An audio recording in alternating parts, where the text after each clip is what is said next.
Welcome to government class, and this is a summary video of the last lesson that we had. This is the lesson right before the final exam, and just want to be able to summarize some of the things that we covered in class if you missed the lesson or if you just need a refresher on it.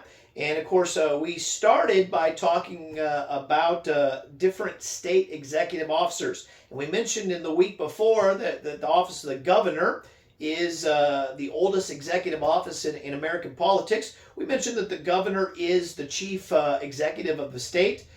He is, in a sense, kind of like the president of the state. He's got a lot of different powers. He's got executive orders, kind of like the president does. He is the commander-in-chief of the state National Guard.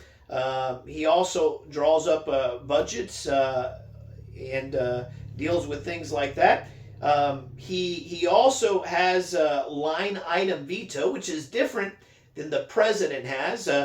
He does not have a pocket veto like the president has, but he does have what's called a line item veto, where he can actually cross out things in a law that is passed by both houses. And so if it's passed by both houses, he can cut out the part he doesn't like and still retain the rest of it, which is kind of a difference there. We also talked about the idea of the lieutenant governor, the office of the lieutenant governor, and he basically is comparable to the vice president of the state. He does a lot of the same things that the vice president of the state, of the country would do. He does break tie votes in the Senate and becomes the governor. If the governor is out of the state, he operates as the governor during that period of time. We mentioned the office of the Secretary of State. And you'll want to know that the Secretary of the State is in charge of keeping the state records. He also administers the election laws, and he's in charge of the state seal. And so the very powerful office there, very important office. We mentioned letter D, so governor was A, lieutenant governor B, Secretary of State is C. Letter D, the attorney general, and under that you'll want to know that he is the chief law officer of the state. Of course, he is the state prosecutor, and he also defends the state if the state is sued. Letter E, we mentioned the treasurer, and what you want to know about the treasurer is that they are the guardian of the state funds. They're in charge of tax collection. They're also in charge of paying the state bills. Now, there are three different financial officers, you might say, in the state, so don't get them confused. The treasurer deals with that. Letter F is the auditor, and the auditor checks the financial statements and also evaluates the state's performance and it manages some of the agencies there. And so he's kind of the one that looks over the shoulder of the treasurer and the comptroller and makes sure that everything is on the up and up and that everything is being done properly. Letter G, I just mentioned it, the comptroller. The comptroller is the state's bookkeeper. And so, of course, the treasurer collects the funds and pays the bills. The comptroller is in charge of keeping the books, and the auditor looks over the shoulder of the comptroller and the treasurer to make sure that everything is right. Then we have letter H, the superintendent of public education, public instruction, and of course he is over the public schools and also is over the educational law, make sure that it's carried out. Letter I, we mentioned the insurance commissioner, and he's basically in charge of the insurance agency within the state. And of course, when you have insurance companies that are promising to take care of you if something happens, you do want some kind of government agency looking over, making sure they have the money to actually do that. Then we talked about Roman numeral 4, the state legislature. We talked about the fact that most states have a bicameral legislature. Only the state of Nebraska is the only one that has a unicameral legislature. Talking about California, you want to know that letter A, it has both an upper and lower house, and the lower house is known as the General Assembly, which is different than, of course, the House of Representatives. Some states have a House of Representatives or House of Legislature, but in our case in California, we call it the General Assembly. Also, letter B underneath this, or letter B, yeah, you'll want to know that that we have senators, and in California we have 40 senators, and we have what are called assemblymen. Those would be like representatives, and we have 80 assemblymen. And the California legislature meets for a continuous 2-year session. A lot of states have what's called a part-time legislature. They meet only for a couple of months and then they go back to their businesses. In the case of California, they are full-time legislature. And some would argue maybe that's the problem in California. They have too much time to make laws. All right. Nonetheless, the legislature's job is very important. Often legislators aren't paid particularly well for the amount of work that they do. They generally aren't paid nearly as good as, say, United States representatives or senators. Legislators also have the power, what we call constituent power, which is the power to propose constitutional amendments. And so you want to know that term, constituent power, the power to propose constitutional amendments. Then we talk about Roman numeral 5, state courts. And we mentioned that there are, letter A, levels of state courts. We have, number 1, the lower courts. And we've got some small letters here, and I apologize for the complexity of this outline.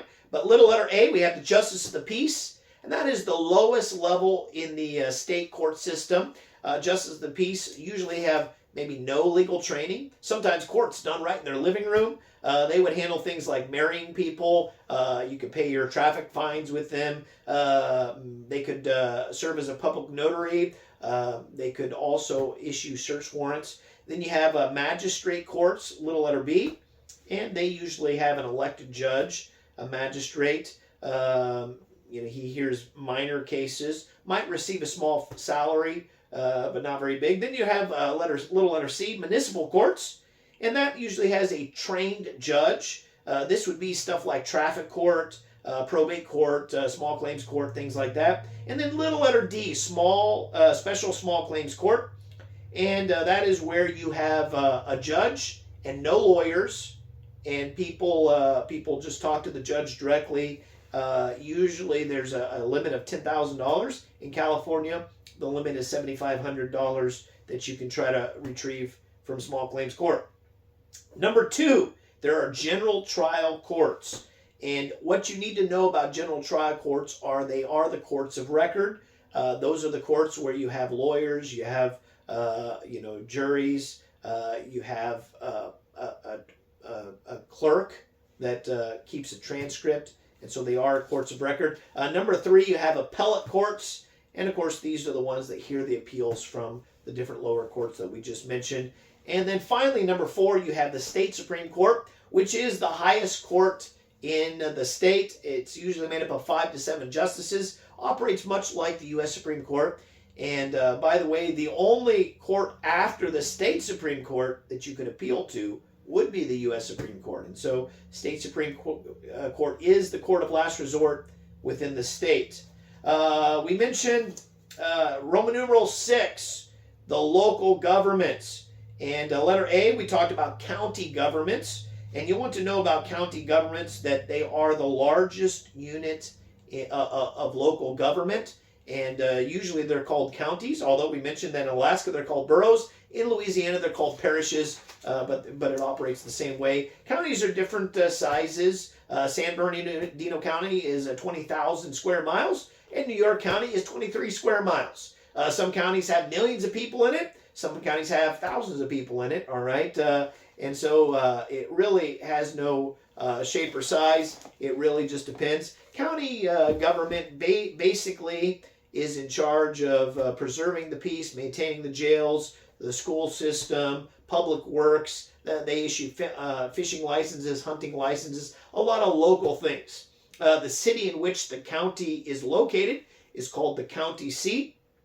And counties are usually run by county boards, usually called Board of Commissioners or Board of Supervisors. Please note underneath the counties there are certain county officials, and you'll want to know who they are. Little letter A under this, the sheriff. He is the head law enforcement officer. Little letter B, you've got the county assessor. He appraises property for tax purposes. There's little letter C, the treasurer, and he's who receives county taxes and fees. He also keeps the county funds. Little letter D, the auditor, and he is the one that once again supervises financial records. So the county has an auditor as well. Little letter E, you've got a county clerk, or sometimes called the county recorder, and they are the one that maintains the records, birth records, death records, issues marriage certificates. Also, they supervise the elections. So once again, a very important county position. Little letter F, there's the district attorney, and he is the legal officer for the county. He's the one that tries criminal investigations and prosecutes those cases. You also have little letter G, the coroner. He's the one that investigates causes of death. And little letter H, the superintendent of schools. He's the head of public schools in the county.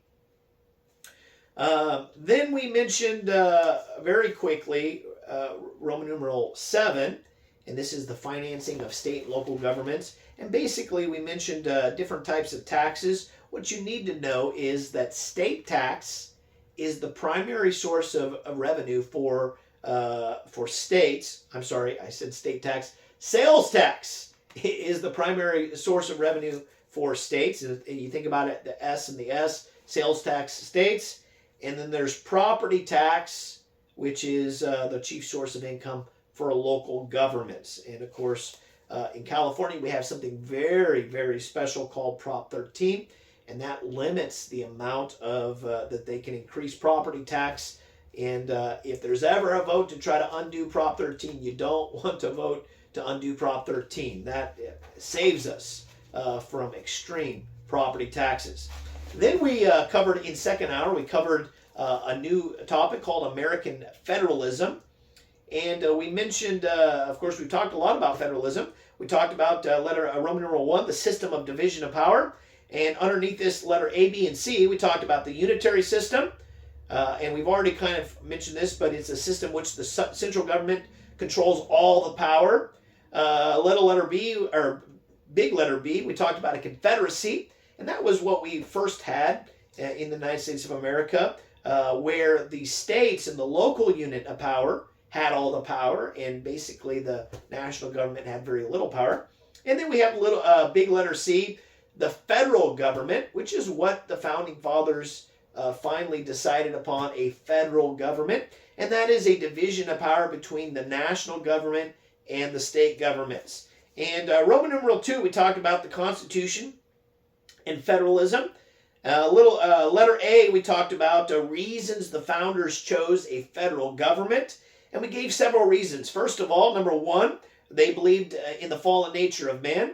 And obviously, if man has a fallen nature, he is sinful by nature, and he cannot be trusted. Number 2, they believed that the concentration of power in any one place was dangerous. And we mentioned Federalist 51, written by James Madison, that said, ambition must be made to counteract ambition. Then we talked about letter B, the strategy of the founders. And they had a couple of fold strategy. Number 1, they wanted to divide power amongst many components so that the ambition would counteract each other and keep each other in check. And then number 2, and this is a very important one, power was divided between the national government, many state governments, and many local governments. And I gave this fact in class, that the United States government is made up of approximately 85,000 governments. Of course, we have one federal government, national government. We have 50 state governments, and then there are, according to the statistics I have, 3,144 county governments, 108,000 cities and towns, although not all those cities and towns have governments, all right? And so there's a lot of different governments operating in the United States. And the way the founders intended were for the national government to deal with national items, state governments to deal with state items, and the county governments and city governments to deal with things in their own city and county. And of course, none of those governments taking advantage of the other governments. We talked about expressed and implied powers. And we did mention one court case that's very important. It is the court case that established the idea of implied powers in the Constitution, and that was the court case called McCulloch versus Maryland.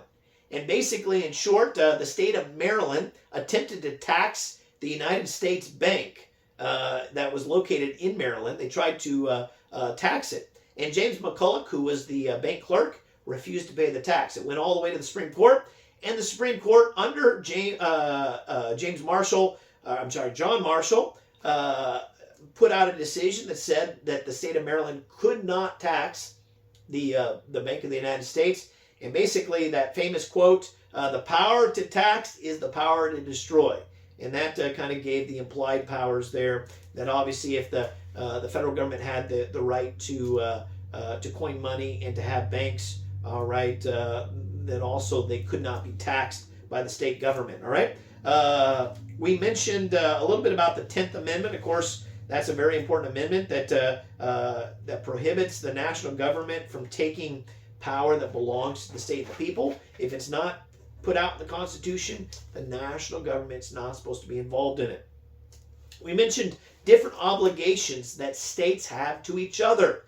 And I gave you 3 different obligations that states do.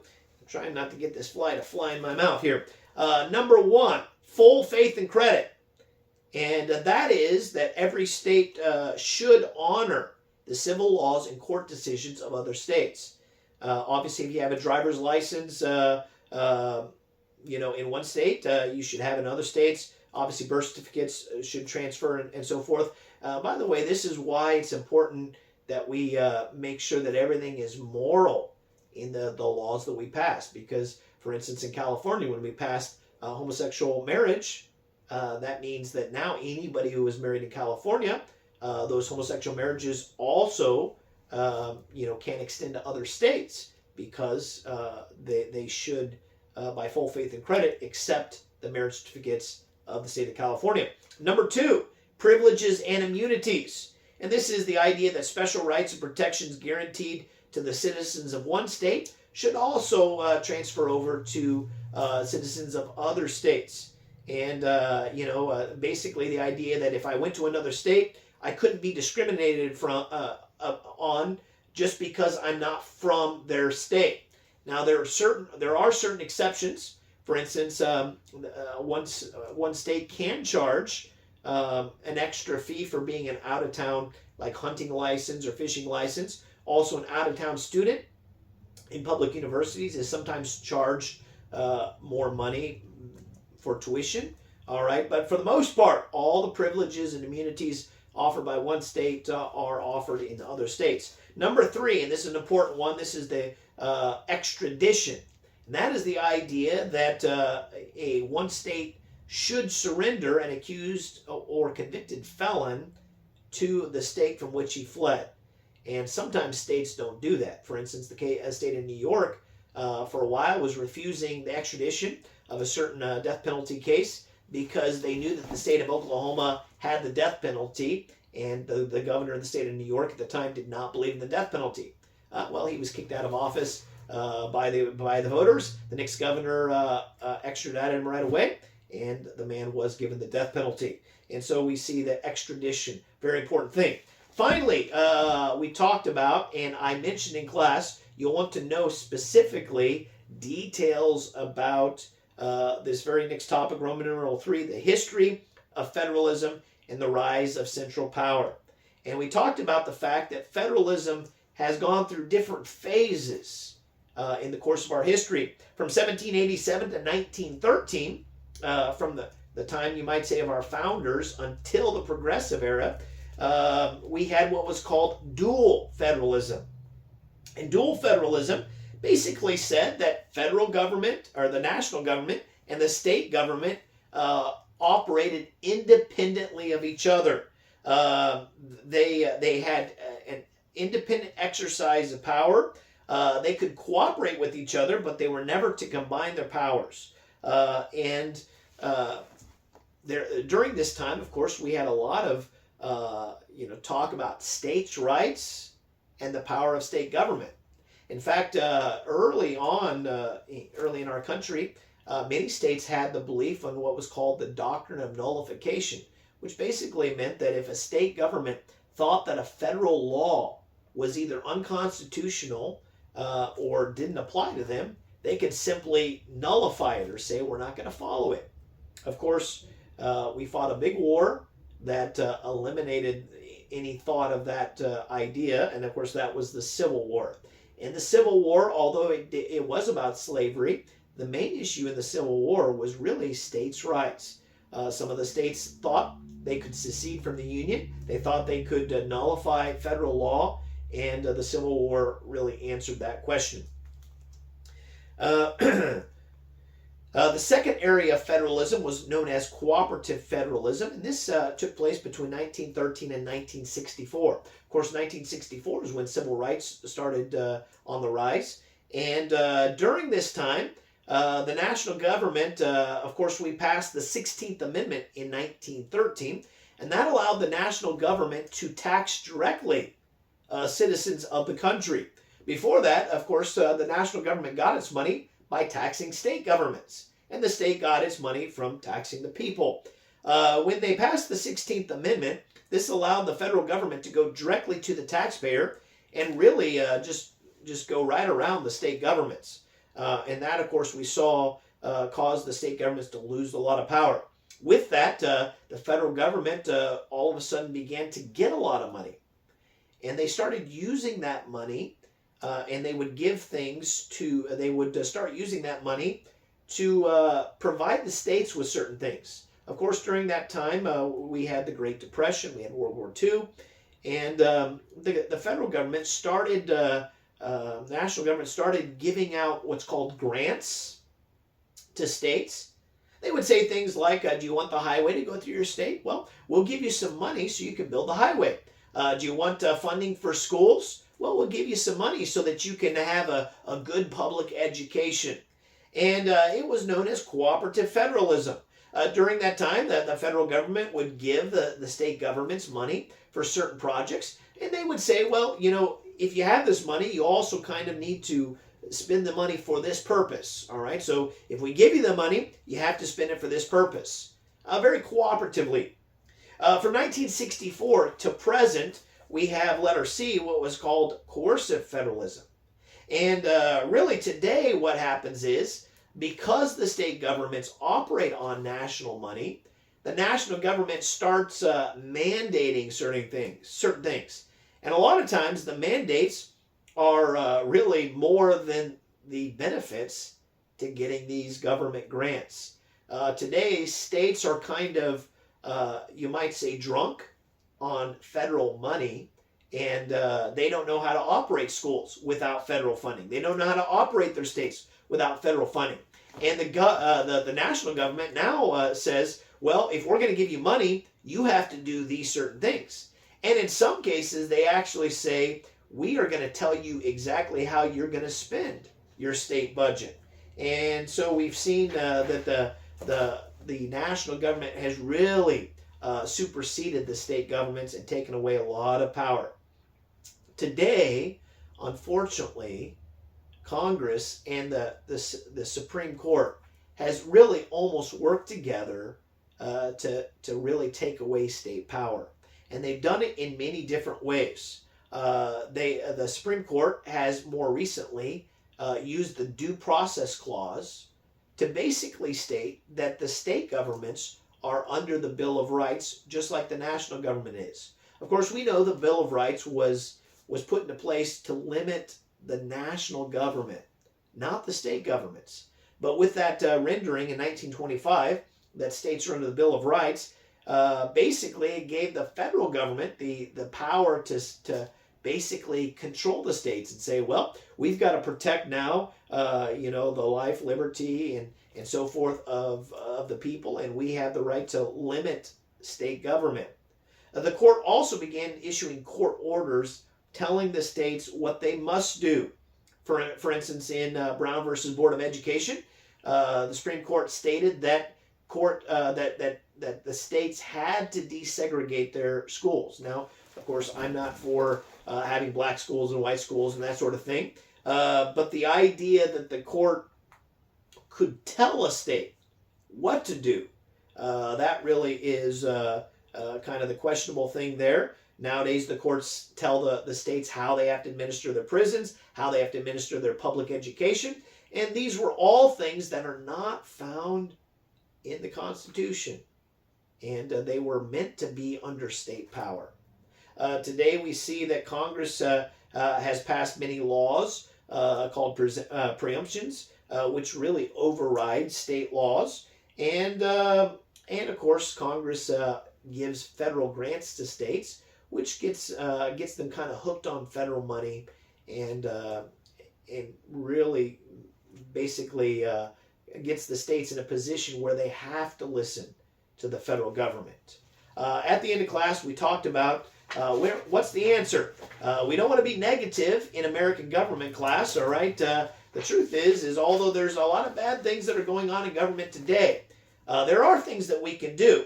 And of course, as citizens, we're responsible. I mentioned a quote by Adam Ferguson that said, "The strength of the nation is derived from the character, not from the wealth nor the multitude of its people." William Penn said, "I know some say, let us have good laws, and no matter what for men that execute them. But let us consider that though good laws do well, good men do better." J. Edgar Hoover said this, "It is up to each one of us to keep the house of liberty in good repair." And that is true. We have a responsibility to keep our country and our government in good repair. And we can do that several ways. First of all, we ought to vote. And we ought to know who we're voting for. Actually educate yourself about voting. Also, you ought to be involved with the different people that are in government. Write them letters. Contact their offices. Be courteous. Be informed. Be specific. Tell them what you expect them, how you expect them to vote.